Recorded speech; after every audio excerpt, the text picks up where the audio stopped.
I view things as I got time. I got time to be able to grow and mature, and be able to understand the ins and outs of the defenses and be able to get the good insight from the vets in the room. So I look at it as, a plus. And whenever, it's time for me to play. Shedeur Sanders rolled into Browns camp and instantly made the whole practice feel like a recess pickup game. NFL vets suddenly looked like they'd forgotten the playbook and were just trying to keep up. With that being said, I see some balls coming out of Shedeur Sanders at that camp, and I'm like, kind of looks like a guy. Yeah, I'm reading. He can sling it. Read the team. I see him, some of the veterans, how they talk to him, mic'd up, see what he's doing in the community. Yep. Talking about Njoku there? Njoku, Mike Nebb.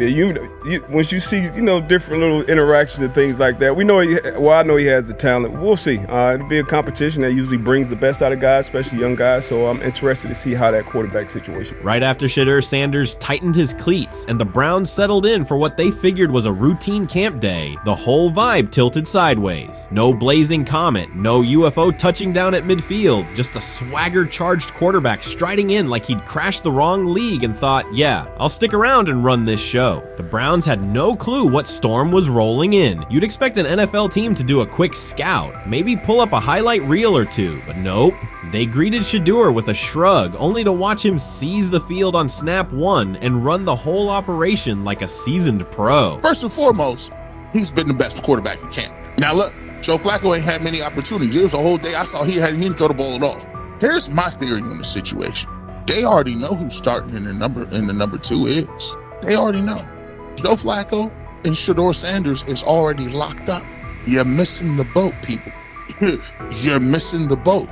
Your boy, Kenny Pickett and Dylan Gabriel, they're fighting. Shedeur didn't merely clock in, he hijacked the session. One moment he's loosening his arm, the next he's roasting veteran QBs like faded names on busted draft boards. Defensive coordinators everywhere had the same gut punch reaction.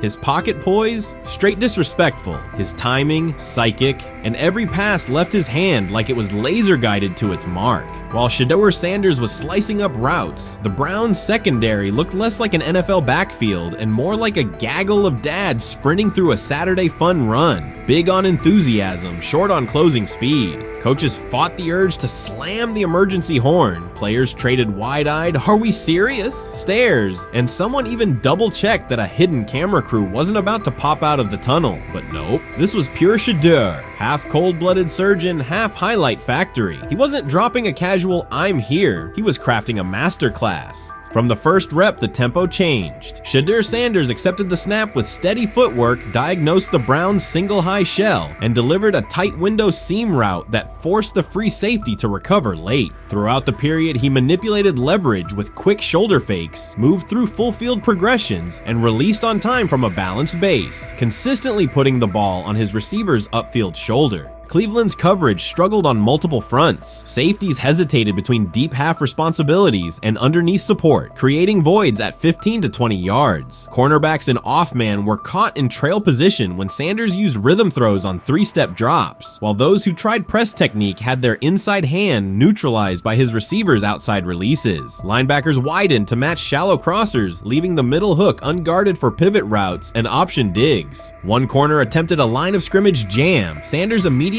adjusted the route to a back shoulder fade, releasing the ball before the break and rendering the press ineffective. Over the session, he showcased pocket discipline, reclimbing to maintain throwing lanes rather than drifting, and finished with a series of anticipatory throws against cover 2 cloud, fitting vertical outs between the flat and deep half defenders. Sanders' combination of rapid post-snap processing, precise ball placement, and pocket efficiency exposed coverage mismatches at every level and highlighted communication gaps in the Browns secondary. By mid-session, the Browns defensive staff clearly recognized their calls were outmatched. Every adjustment, a roll to cover 6, a simulated pressure, a late rotate to 2 high, was neutralized once Shedeur Sanders confirmed the post-snap picture. Routes that had taken weeks to script were beaten by timing and location. Comeback set at 12 yards broke open before the corner's transition. Slot seam-outs dotted the void between the flat and deep half defender, and boundary receivers beat press with quick hand techniques, receiving distributing the ball before the trail man could recover. Sanders' command was methodical. He used cadence to freeze plug blitzes, re-ID'd the mic when linebackers sugared the A-gaps, and maintained a firm base so he could reset and fire without resetting his feet. His receivers benefited from that rhythm. Top of the stem, eyes back. Ball delivered on their upfield shoulder, allowing immediate transition to YAC. The Browns front tried a late stunt to compress the pocket. Sanders climbed 2 steps, re-spotted the shallow crosser, and delivered in stride, turning a potential sack into a 20-yard gain. What stood out most was how little ramp-up Sanders needed. From his first series, he processed full field concepts at tempo, cycling through progression reads without hitching. The poise under interior pressure, consistency in ball placement, and ability to manipulate zone defenders left the Browns' coordinated disguise packages ineffective and forced them into static coverage by the end of the period.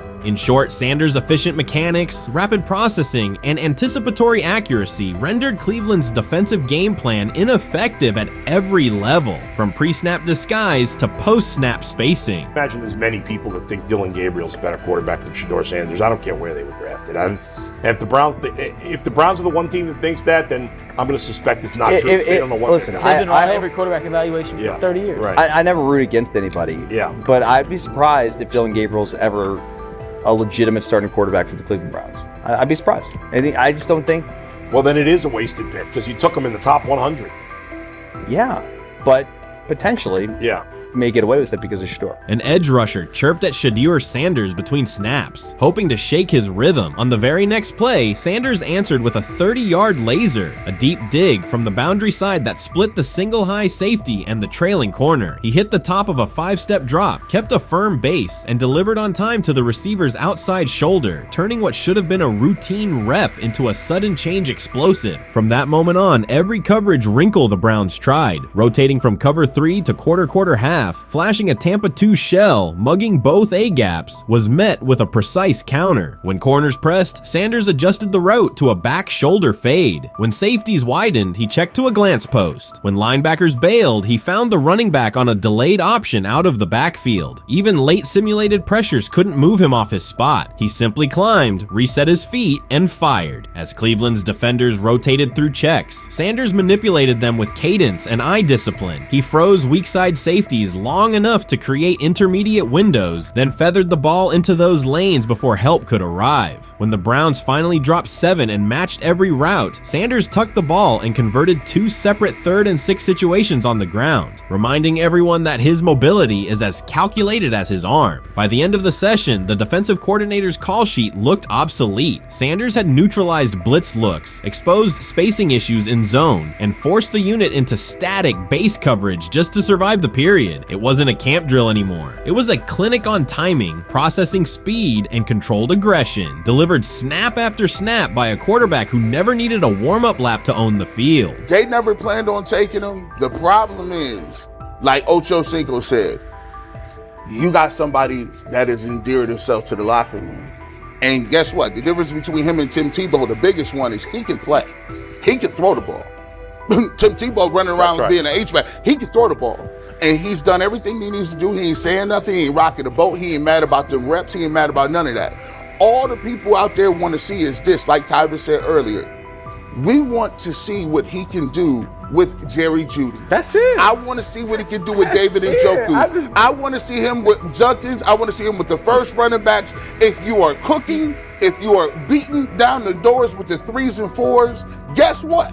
You deserve more. From the first team period on, Cleveland's secondary looked a step slow. A deep third safety hesitated on a post-snap rotation, leaving Shedeur Sanders free to climb the pocket and fire a 22-yard out that arrived before the defender could plant and drive. The supporting cast around him, players fighting for roster spots, not Pro Bowl invites, benefited from his command. Sanders used tempo to control the defensive front, altered protections at the line, and located throwing lanes so quickly that one receiver didn't register the catch until he crossed the goal line. As the Browns tried new personnel groups, coverage busts multiplied. Starters slipped out for hamstring stretches while rookies rotated in, only to find the ball arriving on their blind side before they'd completed a midpoint squeeze. On a later 3rd and long, Cleveland finally closed the interior rush lanes, compressing the pocket with 3 defenders. Sanders pivoted through the traffic, stepped into a narrow escape window, and without resetting his shoulders, whipped a no-look pass to the boundary curl for a fresh set of downs. The throw turned a potential sack into an explosive play and left the coaching staff scrambling for answers. The people who are fascinated by Shedeur for whatever reason, whether it's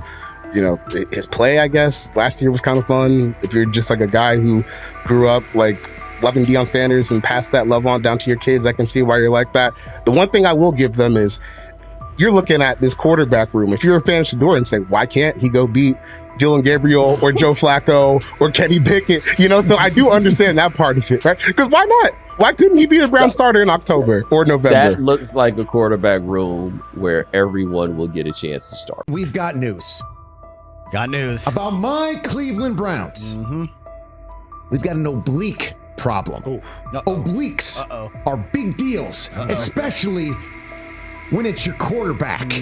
Now, he might be 4th on the depth chart, but he was number 1 in the preseason game last week, and he did a great job. 138 yards, 2 touchdowns. Shedeur Sanders has an oblique injury. That is not good. I do not like this.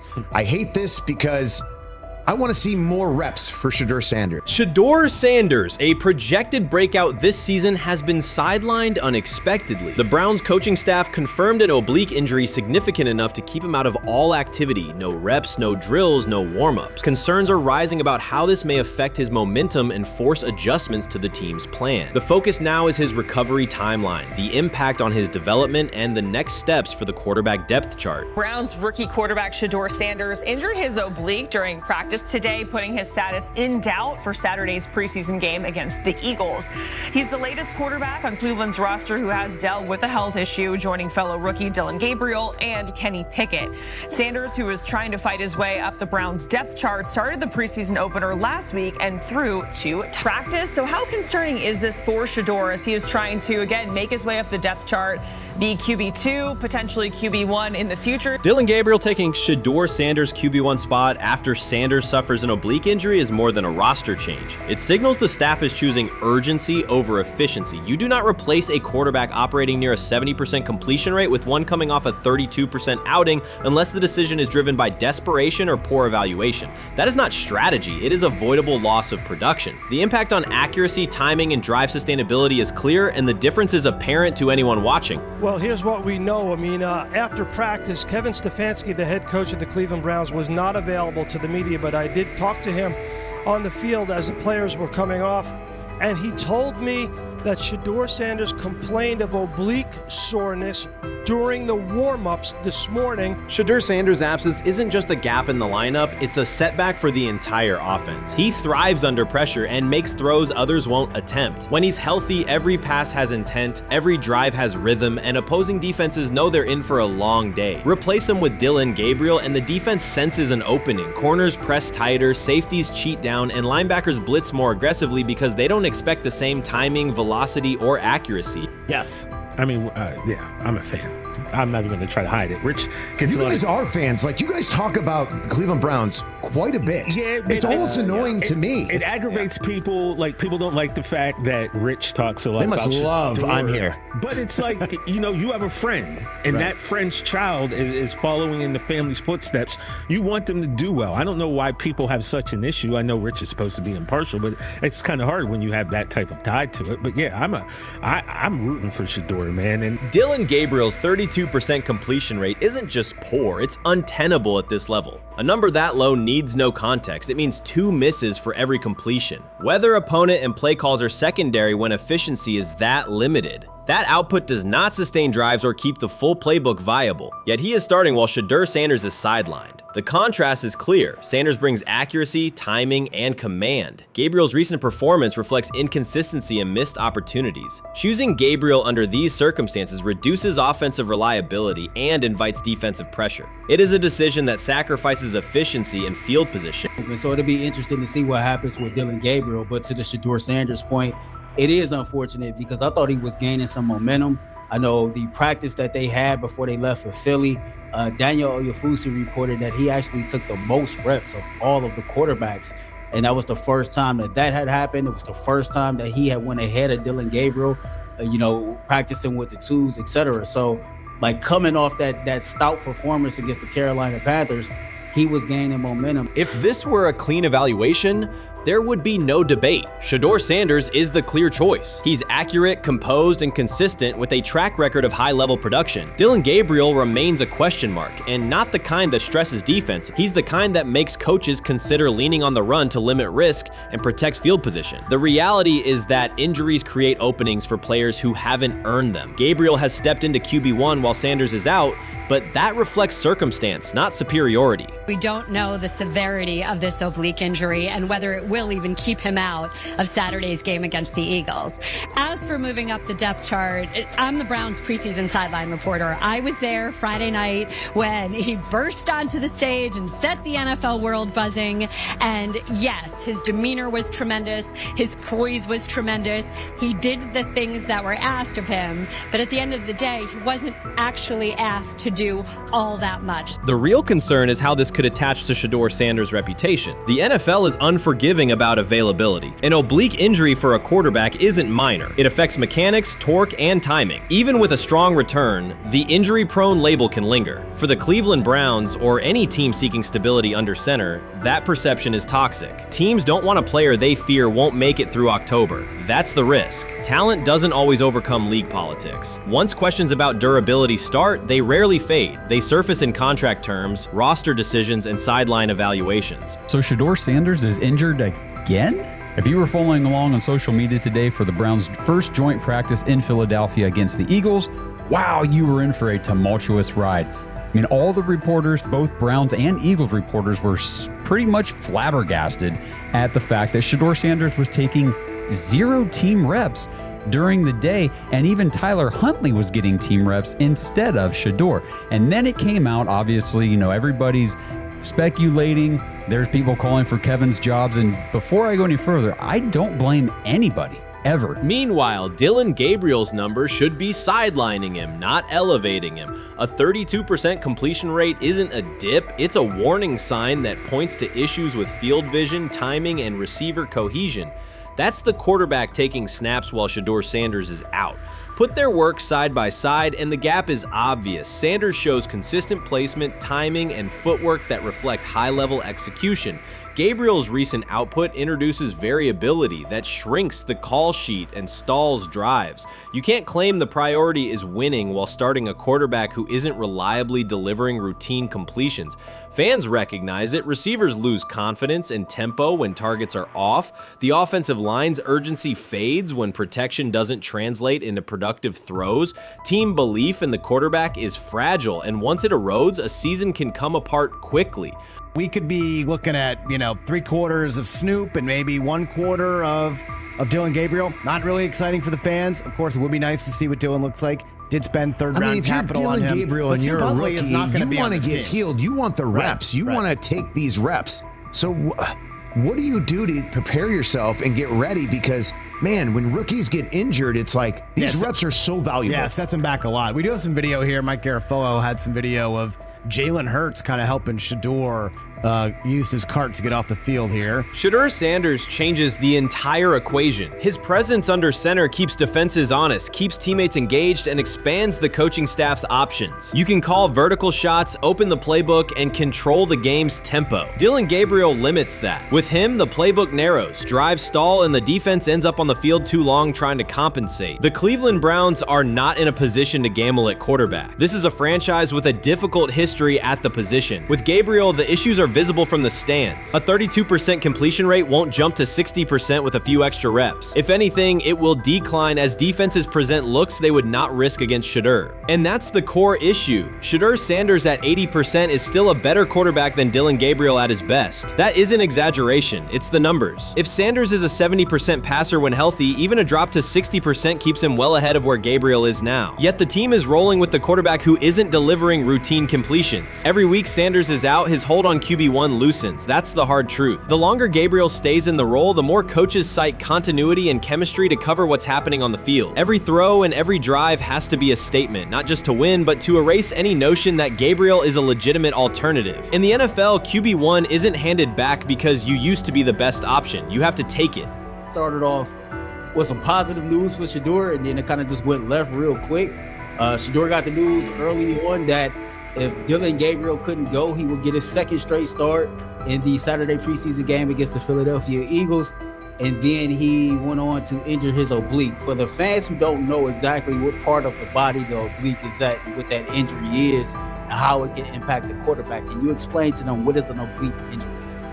It's like up in this area, right? Well, you can't see me, but like right up in here, when you go to throw, like obviously that's all that. So the truth is straightforward. The Cleveland Browns, or any team in this situation, aren't going anywhere meaningful with Dillon Gabriel under center. You can frame it as progress and point to selective highlights, but reality will level it out, and by then the season is already slipping. Shedeur Sanders is the difference between a team with a path forward and a team playing out the schedule. He reads coverages, delivers on-time throws, and forces defenses to respect every level of the field. Gabriel turns the offense into guesswork. The NFL is built on results, and the results are clear. Gabriel's 32% completion rate functions as a warning sign. It doesn't need context, a clinic, or a film session to explain. It signals inefficiency that stalls drives and compresses the playbook. Yet he has been handed the role Shedeur established through precision, composure, and production. That decision undercuts the stated goal of winning. With Sanders, the offense retains structure, rhythm, and threat. With Gabriel, it narrows and exposes the defense to longer stretches on the field.